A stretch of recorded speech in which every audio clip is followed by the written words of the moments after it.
Hello YouTube, Dave here again. So I just wanted to give you guys an update on my participation at Hal-Con, which is the Halifax sort of comic and gaming convention going on from October 26th through the 28th.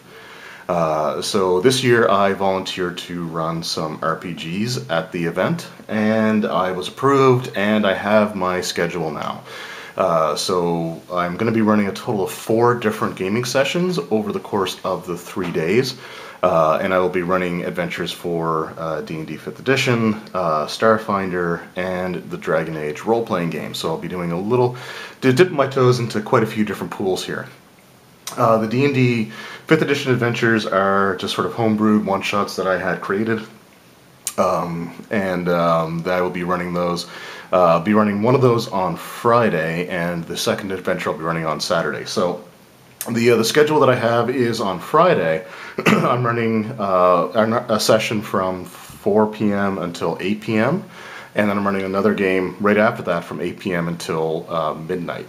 Now, I don't know which adventure I'm going to be running in which slot on Friday yet, but it's going to be either the Skittershot Starfinder adventure, or it's going to be my Eye of the Titan D&D one-shot, which is for a group of characters of 9th level.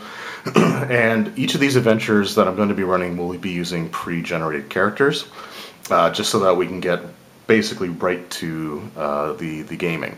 So, since I have people here, I need to make up the pre-generated characters for the 5th edition adventures. So, for the Eye of the Titan adventure that I'm going to be running, the one shot that I'll be running there, I need to get. I want to have at least like 8 characters ready to go, like 8 different characters. So at least 4 of those I would like suggestions for you guys, what you would like to see. The limitations that I want to put on there is that because I'm going to be carrying a lot of RPG stuff back and forth, and where I'm going to be running 2 separate role-playing games in the same day, I would much prefer if the suggested characters that you have for pre-gens for the Eye of the Titan adventure utilize the player's handbook only. As much as it would be cool to have like races from Volo's Guide to Monsters and class options from Xanathar's Guide to Everything, I would prefer to sort of keep it as simple as possible. So just sticking to the player's handbook, but you know, if there's a race class combination that you think would be interesting, let me know in the comments below, and I will try to have that character made up for the game. So, like I said, I'm looking to make about 8 pre-gens for each of the D&D adventures that I'm running.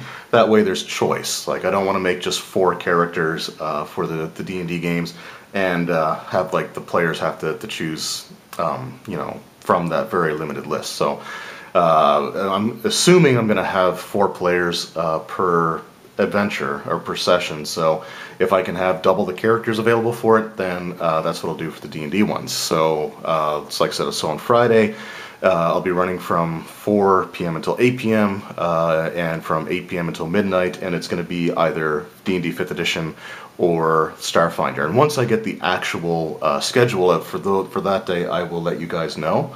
The way that the sign-up sheets and stuff work at the convention is the day that the adventures are being run is when the sign-up sheets go up.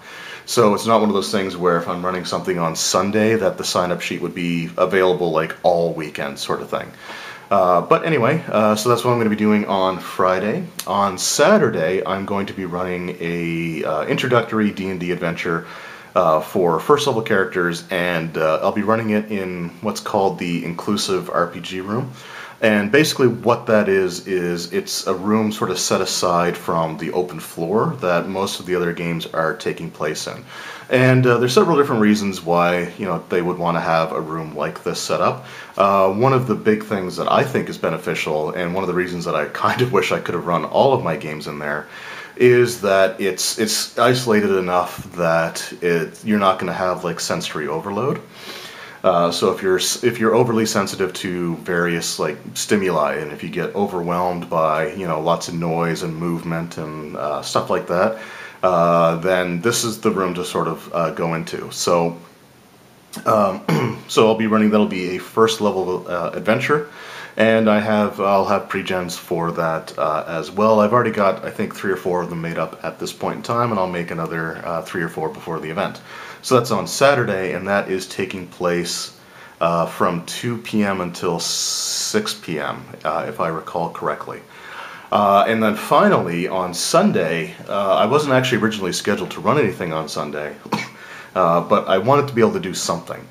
To volunteer for Hal-Con, you have to put in a minimum of 12 hours, which between Friday and Saturday I will definitely have that in because, well, Friday is going to be 8 straight hours of running 2 different RPGs, so that's going to be interesting. So, but on Sunday that just wasn't listed for anything, so I contacted the organizer, just said, you know, I can do something on Sunday if you have an opening. Just because I'd like to have something, you know, for that day, because, like, you know, I want to be able to attend, but if I wasn't running anything, you know, I didn't really feel a strong need to be there on the 3rd day. So I was told that if I could run a session, like an RPG session in 3 hours, then I could run something on Sunday. It's just that they don't have, Sunday's a shorter day, so they're kind of limited as far as what times are available. So I said I can absolutely run a 3-hour game. So on Sunday I will be running the adventure Duty Unto Death, which is from the Dragon Age RPG. And it was the adventure that was actually run by Chris Pramus on the Geek and Sundry tabletop with Will Wheaton. So it's actually going to be that adventure that I will be running. So that'll be on Sunday, and that is from 3 p.m. until 6 p.m. And I think the convention shuts down around 7 or 8 on Sunday, if I recall correctly. So that's my schedule. I will put a link to the Hal-Con website in the description below. As of right now, there are still tickets available for Friday and Sunday. Saturday is completely sold out, and the full weekend passes are completely sold out. But hopefully I'll get to meet some people there. I'm really looking forward to it. So yeah, there's also going to be some really cool guests that are going to be showing up there, including for me two that I would love the opportunity to get to meet, although I don't know if I'm going to actually be able to do so.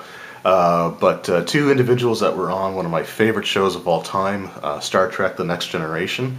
LeVar Burton and John Delancey are both going to be at Hal-Con.